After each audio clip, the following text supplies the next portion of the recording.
مجھے اصل میں آج اس ٹاپک پر گفتگو کرنے کے لیے یہ چیز نہیں ابھاری کہ ایک دنیا کی سب سے بدترین مخلوق، گٹر کے نالی میں چلنے والے کیڑے سے زیادہ بدتر، جو قرآن کہتا ہے اولئک ہم شر البریہ، مشرک ہے۔ مخلوقات میں سب سے بدترین مخلوق مشرک ہے۔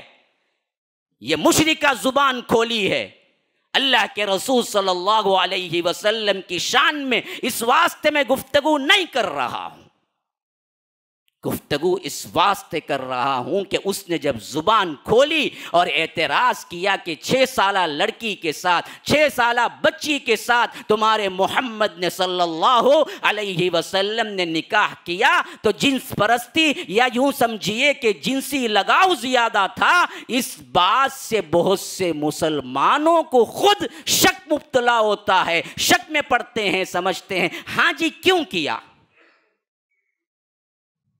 ہمارے ایمان کو بچانے کے لیے اصل میں گفتگو کر رہا ہوں، جواب دینے کی کوئی نیت نہیں ہے، کیونکہ میرے رسول کی شان میں کبھی کوئی کمی واقع ہوتی ہی نہیں ہے، خواہ پوری دنیا خلاف میں ہو جائے۔ رب نے پہلے ہی اعلان کر دیا تھا کہ انا کفیناک المستہزئین، یہ استہزاء کرنے والے، یہ دراصل کیا ہے؟ ہنسی مذاق ٹھٹا اڑانے والوں کی طرف سے اے اللہ کے رسول ہم کافی ہیں۔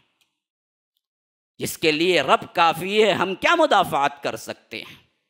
لیکن منہ توڑ جواب دینے کے اعتبار سے میں پوائنٹ ٹو پوائنٹ آپ کو بتاتا ہوں، وہ مسلمان ہو جن کے دلوں میں شک آیا، ان کے لیے بھی، وہ غیر مسلم درندے ہوں جنہوں نے کیا ہے باضابطہ طور پر سازش کر کے انہوں نے اللہ کے رسول کے گستاخ بنے ہیں اس معاملے میں، ان کو بھی جواب دے دیا جائے۔ اس سے پوچھو ایک روایت تاریخی لے آؤ کہ کسی بھی بیوی نے کوئی شکایت کی ہو، پہلی بات۔ دوسری بات، اب اعتراض کرنے والا کر سکتا ہے کہ بھائی 6 سال کی عمر کی شادی کرنی کیا تھی؟ اچھا میں بھی ایک سوال پوچھتا ہوں، لڑکی دینے والا باپ کو اعتراض نہیں ہے تو تجھے کیوں اعتراض ہے؟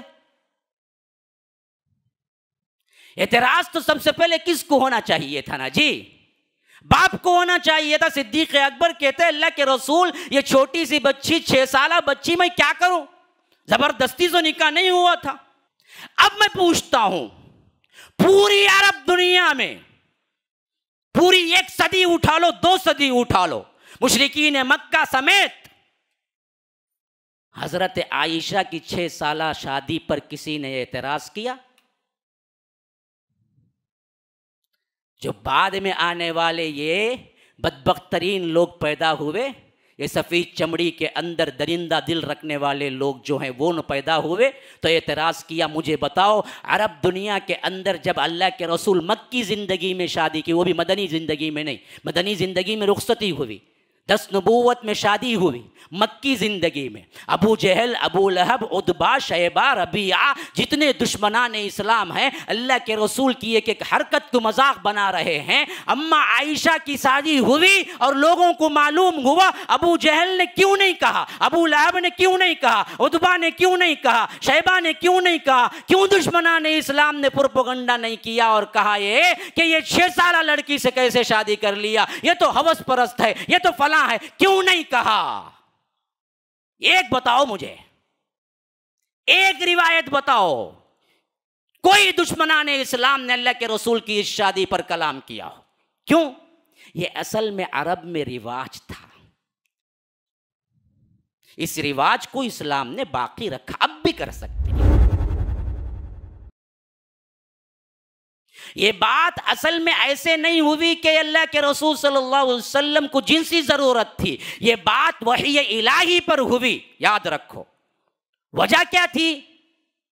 اللہ کے رسول صلی اللہ علیہ وسلم کی ظاہری زندگی کو دیکھ کر لکھنے والے اور پہنچانے والے، اور اللہ کے رسول صلی اللہ علیہ وسلم کی دعوتی زندگی کو دیکھ کر لوگوں تک پہنچانے کام کرنے کے لیے صحابہ مردوں کی ایک بہت بڑی جماعت تھی، لیکن عورتوں کے مسائل سکھانے کے لیے ایک بیوی سے کام نہیں چلنے والا تھا، ایک ایسی ہونہار ہونا ہی تھی جو کہ آگے چل کر یہ پورا سرمایہ منتقل کرنا تھا۔ تو اللہ کے رسول کو اشارہ دیا گیا کہ تمہاری بیوی عائشہ ہے، تم نکاح کر لو، تب اللہ کے رسول نے نکاح کیا۔ اسی واسطے ہم دیکھتے ہیں وفات نبوی کے بعد اللہ کے رسول صلی اللہ علیہ وسلم کی زندگی کے بعد 40 پر 8 سال حضرت عائشہ زندہ رہی، اور پورے 40 پر 8 سالوں میں انہوں نے جو دین کا کام کیا، جو پھیلایا اور جو درس دیا، جو فتاویں دی، بڑے بڑے صحابہ بھی عاجز آ جایا کرتے تھے، حتیٰ کہ صحابہ خود روایت کرتے ہیں کسی مسئلے میں ہمیں شک پڑ جاتا تو ہم محتاج ہوتے حضرت عائشہ کے، اور حضرت عائشہ کے پاس مسئلہ لے جاتے، حضرت عائشہ مسائل ہمارے لیے بیان کرتی، واضح کرتی، تب معلوم ہوتا خاص طور پر عورتوں کے مخصوص مسائل، یہ پورے کے پورے پورا سرمایہ حدیث کا حضرت عائشہ ہی کی طرف سے آیا۔ تقریباً حضرت ابو ہریرہ کے بعد سب سے زیادہ روایت کرنے والے کوئی ہیں تو وہ حضرت عائشہ ہیں، 2000 تقریباً 210 روایتیں حضرت عائشہ سے آئی ہیں۔ یہ منشا اللہ کا تھا، اللہ نے حکم دیا تھا کہ حضرت عائشہ سے نکاح کرو، جیسا کہ حدیث میں الفاظ ہیں کہ مجھے ایک بالکل پوشیدہ کر کے ایک کپڑا پیش کیا گیا، اور میں نے اس کو کھول کے دیکھا تو اس کے اندر اماں عائشہ تھی، گویا کہ حکم تھا کہ آپ ان سے شادی کرو، کیونکہ ان کے ذریعے سے پورا دین پہنچنا تھا خواتین کے مسائل کا۔ اس واسطے یہ تھی اصل میں کاز جس کی وجہ سے اللہ کے رسول صلی اللہ علیہ وسلم نے شادیاں کی ہیں۔ جنسی نوعیت کا کوئی مسئلہ ہی نہیں تھا۔ اللہ کے رسول صلی اللہ علیہ وسلم تو بالکل دنیا کو برکہ کی بھی حیثیت دینے والے نہیں تھے۔ ان کی زندگی کے شب و روز پڑ جائیے، پوری رات تو تہجد میں گزرتی تھی، پورا دن تو دعوتی میدان میں گزرتا تھا۔